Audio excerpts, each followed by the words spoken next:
അംബേദ്കർ അംബേദ്കർ അംബേദ്കർ ഇത് ഉരുവിട്ടുകൊണ്ടിരിക്കുന്നത് ഇപ്പോൾ ഇവർക്കൊരു ഫാഷൻ ആയിരിക്കുന്നു. ഇത്രയും തവണ ദൈവത്തെ വിളിച്ചിരുന്നെങ്കിൽ 7 ജന്മത്തിലും സ്വർഗം കിട്ടുമായിരുന്നു. ഈ വാക്കുകളാണ് അമിത്ഷാ എന്ന രാഷ്ട്രീയ ചാണക്യന്റെ മൂക്കും കുത്തിയുള്ള വീഴ്ചയുടെ ഏറ്റവും പ്രധാനപ്പെട്ട കാരണം. പലതവണ വീണിട്ടുണ്ടെങ്കിലും പൂർവാധികം ശക്തിയോടെ എഴുന്നേറ്റു വന്നിട്ടുള്ള അമിത്ഷായ്ക്ക് ഈ വീഴ്ചയിൽ നിന്നും എഴുന്നേറ്റു വരാൻ അത്ര എളുപ്പമല്ല. പരസ്പരം പോരടിച്ച് നശിക്കാൻ ഒരുങ്ങിയ ഇന്ത്യ മുന്നണിക്ക് വീണ്ടും ജീവൻ നൽകിയത് അമിത്ഷാ തന്നെയാണ്.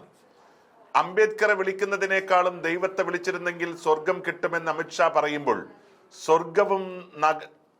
സ്വർഗവും നരകവും ഇതേ ഭൂമിയിൽ തന്നെയെന്ന് വിശ്വസിക്കുന്ന കോടിക്കണക്കിന് ജനങ്ങൾ ഈ ഭൂമിയിൽ ജീവിക്കാനുള്ള അവകാശം നിയമം വഴി സാധിച്ചു തന്ന ആ മഹാൻ തങ്ങളുടെ മനസ്സിൽ ദൈവത്തിനൊപ്പം തന്നെയെന്ന് വിളിച്ചു പറയുന്നതാണ് രാജ്യത്ത് 2 ദിവസമായി കേൾക്കുന്നത്. രാജ്യത്തെ 142 കോടി ജനങ്ങളിൽ ദൈവത്തെ വിശ്വസിക്കുന്നവരും അല്ലാത്തവരുമുണ്ട്. എന്നാൽ അംബേദ്കറിൽ വിശ്വാസമില്ലാത്തവരില്ല എന്നുള്ള യാഥാർത്ഥ്യം അമിത്ഷാ സത്യത്തിൽ മറന്നുപോയി. ഈ ഒറ്റ കാരണം കൊണ്ട് തന്നെ അമിത്ഷാ എന്ന ചാണക്യനെ വിഡ്ഢി എന്ന് വിളിച്ചവർ ഏറെയായിരുന്നു.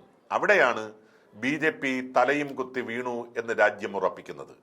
വീണുപോയ അമിത്ഷായെ എഴുന്നേൽപ്പിക്കാൻ രാഹുൽ ഗാന്ധിയെ കല്ലെറിയാൻ പോയത് അതിനേക്കാളും വലിയ തിരിച്ചടിയായി മാറി.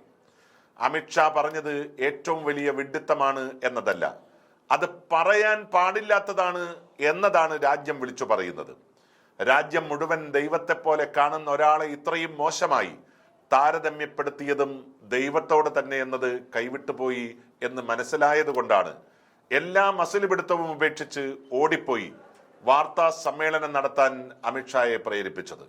പ്രതിപക്ഷത്തെ പരിഹസിച്ച് എന്തും വിളിച്ചു പറയാം എന്ന ഇതുവരെയുണ്ടായ ചിന്തയാണ് ഇതിലൂടെ BJP നേതാക്കളെ സംബന്ധിച്ച് തകർന്നിരിക്കുന്നത്.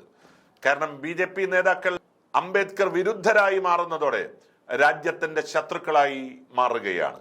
BJPയുടെയും RSSന്റെയും നിലപാട് അംബേദ്കർ വിരുദ്ധമാണ് എന്ന് തെളിഞ്ഞിരിക്കുന്നു. അംബേദ്കർ വിരുദ്ധ നിലപാടിൽ ആഭ്യന്തരമന്ത്രി അമിത്ഷാ മാപ്പ് പറയണമെന്നും അല്ലെങ്കിൽ രാജിവെക്കണമെന്നും മാത്രമായിരിക്കുന്നു രാജ്യത്തെ ജനങ്ങളുടെ പ്രധാനപ്പെട്ട ആവശ്യം. പ്രതിപക്ഷത്തിന്റെ ആവശ്യം അമിത്ഷായുടെ രാജിയാണ്. അത് രാജ്യവ്യാപകമാക്കാൻ കഴിയുന്നതോടെ ഇന്ത്യ സഖ്യം വീണ്ടും പൂർവാധികം ശക്തിയാർജിക്കും എന്നത് സംശയമില്ലാത്ത കാര്യമാണ്. ശീതകാല സമ്മേളനം ഇന്ന് അവസാനിക്കുമ്പോൾ ഇനി ബജറ്റ് സമ്മേളനം ചേരുന്നതോടെ പ്രതിപക്ഷത്തോട് തോറ്റു നിൽക്കുന്ന BJPയാണ് രാജ്യം കാണാൻ വേണ്ടി പോകുന്നത്. അതിനിടയിൽ വരാൻ പോകുന്ന ദില്ലി നിയമസഭാ തെരഞ്ഞെടുപ്പിൽ പ്രതിപക്ഷത്തിന്റെ പ്രധാന പ്രചാരണവും അതുതന്നെയായിരിക്കും. ഭരണഘടനയുടെ ശില്പി എന്നതിനൊപ്പം അടിസ്ഥാനവർഗ ജനതയുടെ നവോത്ഥാന നായകനും ഇന്ത്യൻ നിയമജ്ഞനും പണ്ഡിതനും അധസ്ഥിതരുടെ രാഷ്ട്രീയ നേതാവുമായിരുന്നു ഡോക്ടർ അംബേദ്കർ. ഇന്ത്യൻ ജാതി വ്യവസ്ഥയ്ക്കെതിരെ പോരാടുന്നതിനും തൊട്ടുകൂടായ്മയ്ക്കെതിരെ പോരാടുന്നതിനും തന്റെ ജീവിതം ഒഴിഞ്ഞുവെച്ച മഹാനായ മനുഷ്യന്റെ പേരാണ് അംബേദ്കർ. ആ അംബേദ്കർ തന്നെയാണ് ദളിത് പ്രസ്ഥാനം ആരംഭിച്ചത്. അങ്ങനെയുള്ള ഒരു മഹത് ജന്മത്തെ അധിക്ഷേപിച്ചത് രാജ്യത്തെ അപമാനിച്ചതിന് തുല്യമായി കരുതുകയാണ് ലോകം. ഇനിയുള്ള ദിവസങ്ങളിൽ അത് ആളിക്കത്താൻ പോവുകയാണ് രാജ്യത്ത്. ഒരു കാര്യം ഇതിൽ നിന്നും വ്യക്തമാണ്.